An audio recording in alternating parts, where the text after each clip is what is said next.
اعوذ باللہ من الشیطان الرجیم بسم اللہ الرحمن الرحیم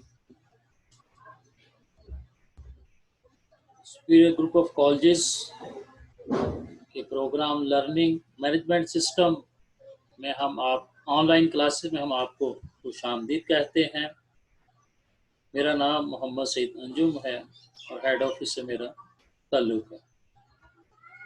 آج ہمارا موضوع درخواست ہوگا۔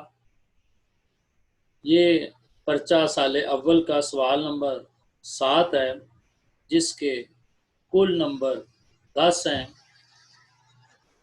اب پرچے کے اندر دو چیزیں ہیں، یا درخواست آئے گی یا رسید آئے گی۔ یہ پیپر بنانے والے پر ہے کہ وہ درخواست دیتا ہے یا رسید دیتا ہے۔ آج ہمارا موضوع جو ہے وہ گفتگو کا وہ درخواست ہے، اس پر بات کرتے ہیں۔ درخواست میں سب سے پہلے تخاطب، یہ جیسا کہ آپ کو نظر آ رہا ہوگا، بخدمت جناب پرنسپل گورنمنٹ کالج ضلع ڈیش ڈیش، تو یہ تخاطب ہے جس کا نمبر 1 ہے، اور اس کے بعد نمبر 2 پر عنوان ہے درخواست برائے فیس معافی، جس کا نمبر 1 ہے، اور تیسرے نمبر پر جناب عالی، جس کا نمبر 1 ہے۔ تو یہ حصہ اول ہے جس کے ٹوٹل 3 نمبر ہیں۔ اب درمیانی حصہ نفس مضمون، اس کے کل 5 نمبر ہیں، اور اس کے نیچے تیسرا حصہ جو درخواست کا ہے اس میں تاریخ کا 1 نمبر ہے، العارض اور آپ کا شاگرد علی بے جیم کا 1 نمبر ہے۔ تو جو آخری حصہ ہے اس کے 2 نمبر ہیں، اور درخواست جو ہے بالکل العارض کے جو سامنے تاریخ لکھی جائے گی، اور اختتامی لفظ بھی آپ نے دیکھے ہیں کہ العارض آپ کا شاگرد اور علی بے جیم۔ اب بات کرتے ہیں کہ تخاطب کیا ہے۔ تخاطب، طرز تخاطب کہتے ہیں کسی کو مخاطب کرنا، اور اس کے لیے یہ آپ جیسا دیکھ رہے ہیں، بخدمت جناب پرنسپل گورنمنٹ کالج ضلع ڈیش ڈیش ڈیش، یہ جہاں ڈیش ڈیش ہے وہاں پر آپ علی بے جیم بھی لکھ سکتے ہیں۔ اب بخدمت جناب پرنسپل یہ ایک عہدہ ہے، اور گورنمنٹ کالج ایک ادارہ ہے۔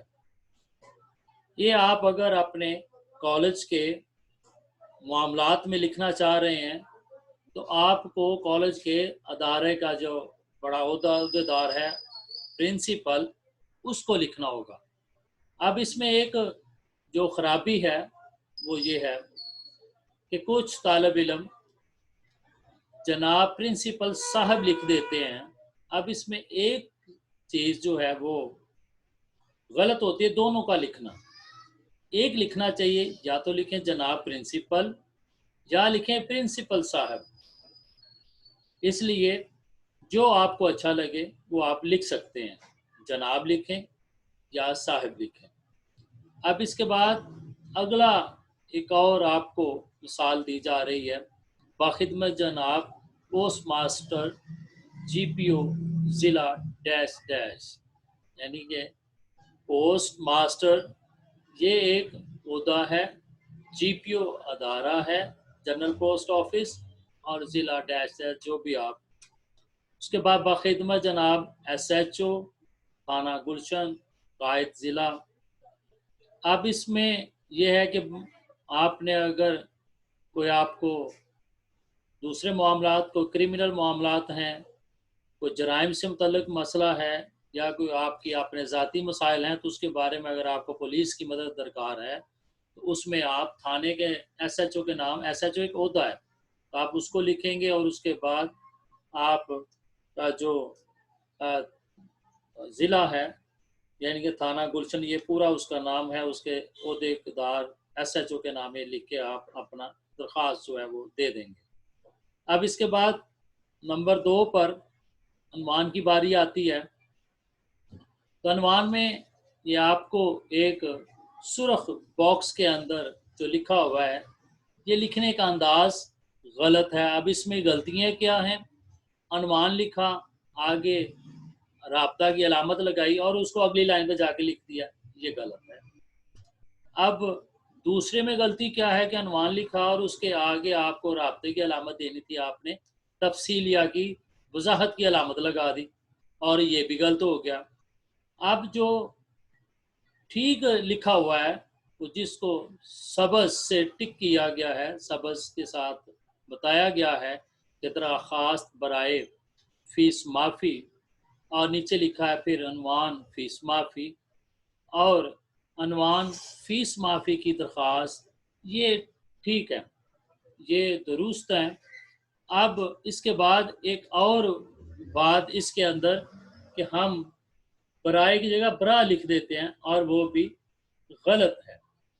अब उसके बाद अगली, अच्छा मैं आपको एक चीज़ बताता चलूँ, ये अनवान के सामने जो जो दो नुक्ते नज़र आ रहे हैं आपको, इसको राब्ता की अलामत कहते हैं। नीचे अनवान के सामने जो दो नुक्ते और आगे छोटी सी लाइन लगी हुई है, तफसीलिया की वजाहत की अलामत है। ये इसके साथ आपको नंबर तो मिल जाएं, लेकिन हो सकता है कि उसके ऊपर पेपर चेक करने मुमतहिन के ऊपर आपको जो है उसका ज़्यादा अच्छा आपका असर ना पड़े, इसलिए इससे वो इस तरह लिखना ठीक नहीं है, अच्छा नहीं लगा। अब जो ठीक लिखा हुआ है वो आपको सबस के साथ टिक किया गया है, इसको गौर से देखें। यानी पहला अनवान और आपका की अलामत दरख्वास्त बराए फीस माफ़ी, नीचे फिर एक है अनवान राब्ता की अलामत, ये जो दो नुक्ते हैं फ़ीस माफ़ी, और अनवान राब्ता की अलामत दो नुक्ते फ़ीस माफ़ी की दरख्वास्त। अब हम तीसरे की तरफ बढ़ते हैं। जो तीसरा जुज़ है जनाब आली। अब ये जितने लिखे हुए हैं जनाब आली, जनाब आलिया, जनाब आला और जनाब आला, अब इनकी शक्लें और इनके लिखने के अंदाज, जैसा कि ये सुर्ख क्रॉस किया गया कि ये सारे गलत हैं, इसलिए ये नहीं लिखने आपने। ना ही आपने ख़ास तौर पे एक और है, वो जनाबा आलिया भी नहीं लिखना। अगर मेल है, फीमेल है, तो आपने जनाब आली ही लिखना है। ये जो आपको सब्ज़ रंग का टिक करके बताया गया है, ये जनाब आली ठीक है, आपने इसको इसी तरह ही लिखना है। अब इसके आगे चलते हैं नफ्स मज़मून की तरफ। तो आप सबसे पहले जो है नफ्स मज़मून में तारुफ या आप तमहीदी कलमा लिखेंगे, अपना तारुफ कराएंगे। अब तमहीदी कलमा लिखने में हम लिखते हैं कि नहायत अदब से गुजारिश है, नहायत अदब से अल्तमास है, मुअद्दबाना गुजारिश है। अब इसमें जो गलती हो रही होती है, मुअद्दबाना का हमज़ा नहीं डालते, तब गलत हो जाता है। या हम ये कर देते हैं गुजारिश का जे की जगह हम जाल डाल देते हैं, तो मानी उसके यक्सर ही बदल जाते हैं। तो इसलिए हमें ये एहतियात करनी होगी कि हम इमला की गलतियां जो हैं वो ना करें, ताकि हमारे नंबर जो हैं वो ना कटें और मुमतहन पर असर हमारा अच्छा ही पड़ता रहे। तो हमने अपना तारफ़ लिखा, फिर हम असल मौजू की तरफ आते हैं। तो असल मौजू जो लिखा गया है उसके एक पैराग्राफ बनाएं, दो बनाएं, तीन बनाएं, और पैराग्राफ जो है वो 8 से 9 लाइनों में बनाएं या उसे कम बना लें। 3 पैराग्राफ आपने बनाने हैं और आपने उसको कोशिश करें, ये जो दरख्वास्त आप लिख रहे हैं, एक तो इसको नए पेज से लिखें, नए सफ़े के आगाज़ से लिखें और फिर इसको एक सफ़े पर मुकम्मल करने की कोशिश करें, ताकि ये जो है वो अच्छा असर पड़े। अब बात हम करते हैं कि जो आपने पेश की शुक्रिया लिखना है, अब उसमें आप क्या लिख सकते हैं? आप लिखेंगे कि आपकी नवाज़िश होगी, लिख सकते हैं, आपकी बेहद नवाजिश होगी, ये लिख सकते हैं। मैं आपका इंतहाई ममनून हूँगा, ये लिख सकते हैं। मैं ताहियात आपका शुक्रगुजार रहूँगा, ये लिख सकते हैं। या मेहरबानी फरमाकर ये लिख दें, जो आपका हो, आपको अच्छा लगे कि ये दरख्वास्त देने वाले पर ज़्यादा अच्छा असर डालेगा, तो उसको आप लिख सकते हैं। अब उसके बाद हम जो आते हैं जहाँ पे ज़्यादा गलत लिखा जा सकता है, तारीख़ का जो मसला है उसके ऊपर आते हैं। तारीख़ तो तारीख़ हमने अल आरज़ के बिल्कुल उसी लाइन में लिखना है, लिखना दाएं तरफ है। अल आरज़ आएगा बाईं तरफ और तारीख़ आएगी दाईं तरफ। अब ये जो आपको दो बॉक्स नज़र आ रहे हैं, एक ग्रीन है, एक जो है वो सुर्ख है। तो ग्रीन में जितनी तारीख लिखी गई हैं ये सब दुरुस्त है, और जो आपको सुर्ख बॉक्स के अंदर नज़र आ रही हैं ये सारी गलत हैं। जैसा कि आप देख रहे हैं, पहले में आपने 25 लिखा और आगे उसके 2 लिख दिया, हालांकि आपने इसको लफ्ज़ों में लिखना था और हरूफ में लिखना था, वो नहीं लिखा गया, जिसके मुकाबल आप देख रहे हैं कि सबस बॉक्स में ये तारीख लिखी हुई है, जैसा कि 25 जून 2021 लिखा हुआ है, और उसके मद्दे मुकाबल जो लिखी है वो गलत है। उसके बाद आपने एक और लिखी 25/6/2021, तो इसको जो है वो सही लिखने का तरीका ये था कि आप लिख दे 25 जून 2021 और हमज़ा लाजमी डालना है, इसके बगैर भी गलत ही होगा। और फिर उसके बाद 25 जून 2021 आपने अंग्रेज़ी और उर्दू को मिलाकर लिख दिया है। 25 को उर्दू का जो डिजिट है उसमें लिख दिया है, फिर जून लिख दिया, फिर 2021 लिख दिया। नहीं, आधा तीतर आधा बटेर काम नहीं करना। या आप उर्दू के लिखें या आप इंग्लिश के सारे लिखें। जैसा कि आपके दाईं तरफ सब्ज़ बॉक्स में 11 अप्रैल 2021 लिखा हुआ है, तो ये इस तरह से आप कोशिश करनी है कि दरख्वास्त आपकी जो है वो तारीख इसी तरह दरख्वास्त में लिखी जाए। अब हम आते हैं इख्तिताम की तरफ। नंबर 6 पर अल आरज़ और नीचे अलिफ जीम या दरख्वास्त गुज़ार लिखें।